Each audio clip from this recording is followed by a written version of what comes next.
It is the Flow Friday Sports Show, and we are reviewing our finals from the respective leagues across our Flow FM network. One of those is, of course, the North Central Netball League, which Jenna Allen is the resident expert here at Flow On, and it's great to have you here again, Jenna.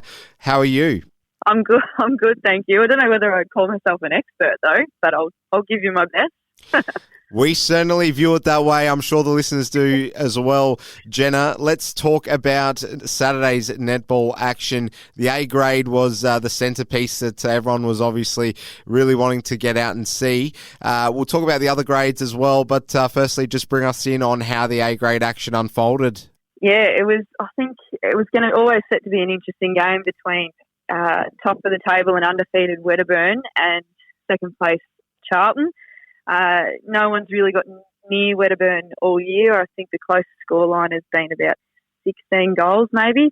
So we were expecting Wedderburn to come out strong and assert dominance early. However, it really didn't unfold that way. Charlton come out of the blocks and played some really impressive fast-paced netball early. They were driven really strongly in attack. Maddie Fitz in the centre and Lauren Campbell, particularly in wing attack, made full use of the transverse line, hit the circle edge with really good confidence. And I think Wedderburn were a little bit put out for a start. They didn't seem to sort of find their feet until halfway through the first quarter.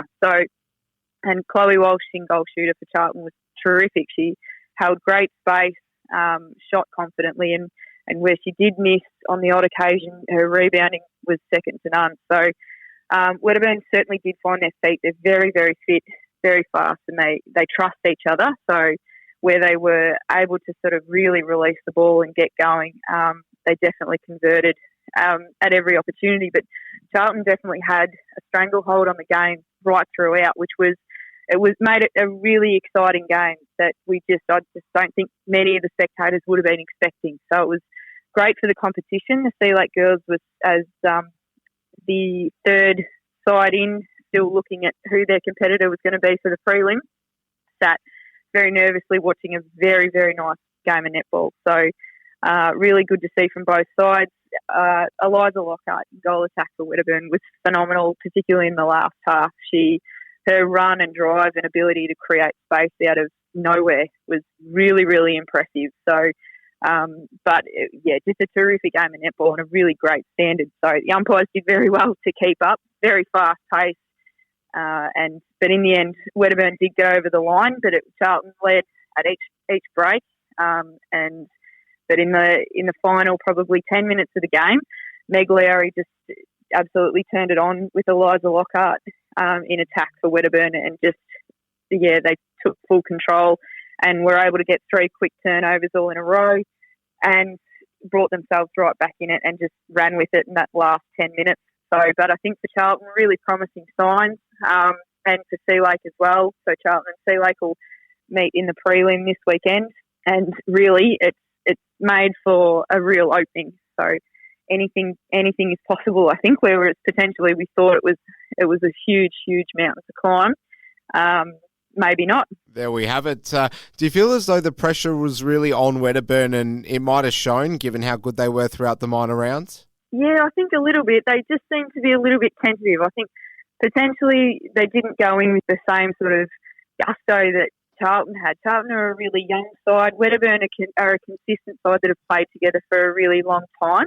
They've got the Lockhart twins are quite young, but I think having that sort of same consistent approach all season and going in with that on Saturday maybe just didn't give them the same sort of energy that Charlton had right from the get-go, and they just sort of seemed to be playing catch-up. So there were a few mistakes across the board, a bit of running on and a few sort of unforced errors with the ball, whereas they're just not used to that, I don't think, throughout the season. And like I said, it was Charlton's players like Kirsty McKenzie and Lauren Campbell on the wings that they just did their jobs really, really well. So they knew what they needed to hit well, and hitting circle edge and defending through that middle passage. Kirsty did really well to sort of force Wedderburn wide and really use the pockets, and they're just not used to that sort of pressure and energy, I don't think. So it really was a terrific game to watch. There we have it. If you can, Jenna, just recap the other finals action that we had on Saturday. Yeah, so Wedderburn played a really dominant game in the B grade against Donald and made it through quite convincingly by 10 goals. Donald stuck in there, but they probably needed a real surge of energy. They needed to be taking some of those, or taking a few chances and grabbing some of those turnovers where possible and chipping away much earlier than what they did. In the C grade, again, we had Sea Lake, who've been a really good side all year, played a really nice game of netball. It was close all game. And then in the final, probably 10 minutes of the quarter, Sea Lake took control and pushed themselves through to the grand final, which will mean Donald will go drop back to the prelim against Wedderburn this weekend. In the 17As, we had a really promising game of netball between Donald and Birchip. Some really talented youngsters there who are also playing some senior netball, which is great to see. Donald too strong for Birchip there. And in the 17Bs, we had Bort too strong for Donald. And in the 14s, a really close game. And our little Witchicroof girls did a terrific job against an unbeaten Birchip side. And only ended up losing by a few goals. But again, like the A grade, promising. They now sort of see a glimmer of hope that they can do it. It is possible.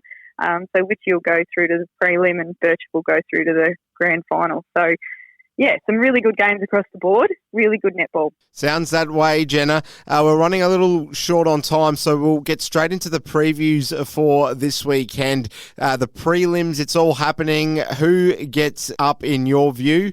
And tell us how you think these games are going to pan out. Yeah, so Charlton and Sea Lake in the A grade is going to be a terrific game at 3 o'clock. It really could be anyone's game after watching Sea Lake beat Bort over in Donald in the first semi. Sea Lake's experience in defence, especially in the air, is second to none. Charlton's defence on the weekend was terrific as well. Abby Thompson played an absolute ripper of a game. So it's going to be one loss in goals, I think. Their defensive ends are just too strong. They won't waver. If Chloe Walsh can hold her own and play as well as she did last Saturday against Wedderburn, I think Charlton will get over, but only, less than 10. Appearing as though it's going to be exactly the kind of finals series that we wanted it to be after such an exciting season, Jenna. I really appreciate your time on the Flow Friday Sports Show, and we'll check in with you again next week to hear how it all went. Too easy. Thank you.